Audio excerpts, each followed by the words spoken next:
Bonjour. Le thème du texte d'aujourd'hui, c'est parler à soi-même, mais pas écouter soi-même. Et nous allons lire quelques versets dans le psaume 42, les versets 4 au verset 7. Mes larmes sont le pain de mes jours comme de mes nuits. Sans cesse on me répète, ton Dieu, où est-il donc? Alors que j'épanche mon cœur, je me souviens du temps où, avec le cortège, je m'avançais, marchant avec la foule vers le temple de Dieu, au milieu de la joie et des cris de reconnaissance de tout un peuple en fête. Pourquoi donc, ô mon âme, es-tu si abattue et gémis-tu sur moi? Mets ton espoir en Dieu. Je le louerai encore car il est mon sauveur. Mon Dieu, mon âme est abattue. Voilà pourquoi je pense à toi. L'état d'esprit de ce psaume est une âme abattue, une âme désespérée. Et peut-être beaucoup d'entre nous, nous sommes en train de vivre cela. Que ce soit dû à la situation sanitaire, que ce soit dû à la situation psychologique ou aussi physiologique, on peut avoir ce sentiment en nous. Et la question qu'il faut se poser, mais qu'est-ce qu'il faut faire pour s'en sortir? Et dans ce psaume nous parle de trois choses qu'on peut faire pour s'en sortir. Et la première chose que ce psaume nous dit, il faut déverser, il faut répandre mon âme. Déverse ton âme. Les premiers versets de ce psaume nous disent mon âme soupire, mon âme a soif. Ces façons de parler, c'est une ancienne méthode qu'on peut appeler aujourd'hui d'être en contact avec tes émotions, avec tes sentiments, d'être en contact avec ton être intérieur. Et on peut penser donc, si je dis je fais confiance en Dieu, donc je ne dois pas avoir ces sentiments négatifs, ces sentiments, ces pensées négatives. Non, c'est pas ça. C'est justement d'être en contact avec tes émotions. Répandre son âme, c'est écouter aussi ses émotions, être en contact avec ses émotions. Mais si on est en contact avec nos émotions, qu'est-ce qu'il faut faire? Est-ce qu'il faut souvent suivre ce que notre être intérieur nous dit? Mais qu'est-ce qu'il faut faire? Et là, le psaume parle d'une deuxième chose. Il faut parler à soi-même. Il faut se parler. Avez-vous remarqué que quand le psalmiste dit « Pourquoi, ô mon âme, es-tu si abattue et gémis-tu sur moi ?» Le verset 6. Là, le psalmiste n'est pas en train de prier Dieu. Il ne parle pas à Dieu. Il parle non plus à une autre personne. Il ne parle pas non plus à un lecteur ou à un autre interlocuteur. Non, il est en train de parler à lui-même. Il est en train de dialoguer avec lui-même. Et ça, c'est justement important pour comprendre comment on peut s'occuper, comment on peut s'y prendre aussi à n'importe quelle situation qui peut nous arriver. Il y avait un pasteur gallois qui s'appelle Martin Lloyd-Jones. Donc il a vécu de 1899 jusqu'à 1981. Même s'il a été à certains points un peu particuliers, à un moment donné, il a même opposé quelqu'un comme John Stott, mais il a dit quelque chose d'assez intéressant par rapport à ce psaume 42. Et il dit la première chose qu'il faut apprendre est ce que ce psalmiste a appris. La première chose, il dit qu'il faut se prendre en main.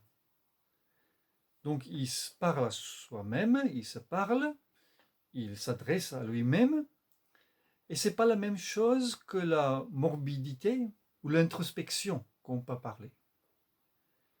Il faut parler à soi-même au lieu que notre soi nous parle.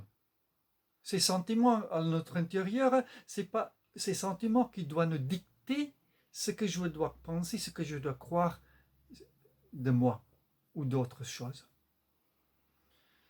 Il dit dans une dépression spirituelle, on laisse souvent notre soi nous parler, au lieu de parler à notre soi. Et ça, ce n'est pas un paradoxe. Pour lui, c'est une façon d'exprimer, de discerner, de vivre la sagesse. Est-ce que tu réalises que beaucoup de ton malheur dans la vie est justement à cause de que tu t'écoutes?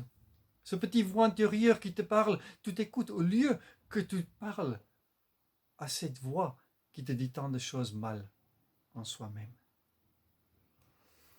Donc l'homme se lève, il y a cet homme qui se lève et dit, mais moi, écoute un instant.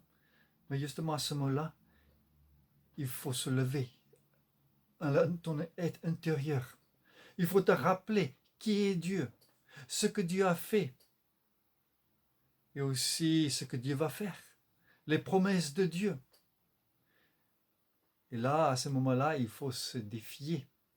Il faut défier le monde entier. Il faut défier même Satan. Et dire à haute voix que je continuerai à louer le Seigneur. Parce qu'il est mon Dieu. Donc ce qu'il veut dire dans cette réflexion, c'est quand tu écoutes ton cœur, il te dit plein de choses.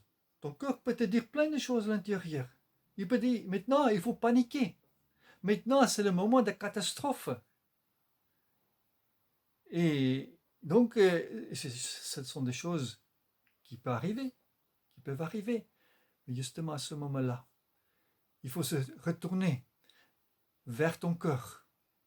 Il faut dire à cet être intérieur, écoute cœur, voilà ce que je sais de Dieu, voilà son plan, voilà ses promesses, son amour et sa grâce.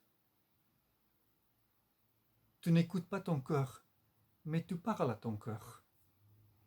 Donc la première chose, c'est il faut répandre ton âme, il faut déverser ton âme. Après, il faut dialoguer avec soi-même. Et la troisième chose qu'il propose, il faut réorganiser tes espoirs. Le psalmiste dit au verset 6, « Mets ton espoir en Dieu, et je le louerai. » Donc il se réoriente vers celui en qui il met son espoir.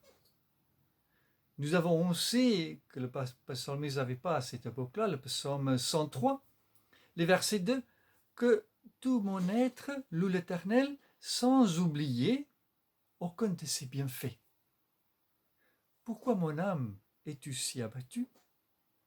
Voilà, n'oublie pas, n'oublie aucun de ses bienfaits. Loue le Seigneur, ô mon âme, et n'oublie pas ce qu'il nous a donné. En tant que chrétien, si je pense à la justification en Jésus-Christ, je ne penserai pas continuellement au passé, à la culpabilité. Quand je pense en tant que chrétien à ma sanctification, je réalise que je peux changer. Je ne suis pas condamné d'être comme ça toute ma vie. Et quand je pense à mon adoption et ma filiation spirituelle en Jésus-Christ, je sais que Dieu m'entend. Dieu m'aime comme un père aime son enfant. Et quand je pense à ma résurrection future, je n'ai pas peur de vieillir et de mourir. Et quand je pense à tel point Dieu m'aime en Jésus-Christ, je suis confiant. Je suis en confiance. Donc réorganiser tes espoirs, parle à toi-même, répands, déverse ton cœur, et tu louerais l'Éternel comme ton Sauveur et ton Dieu.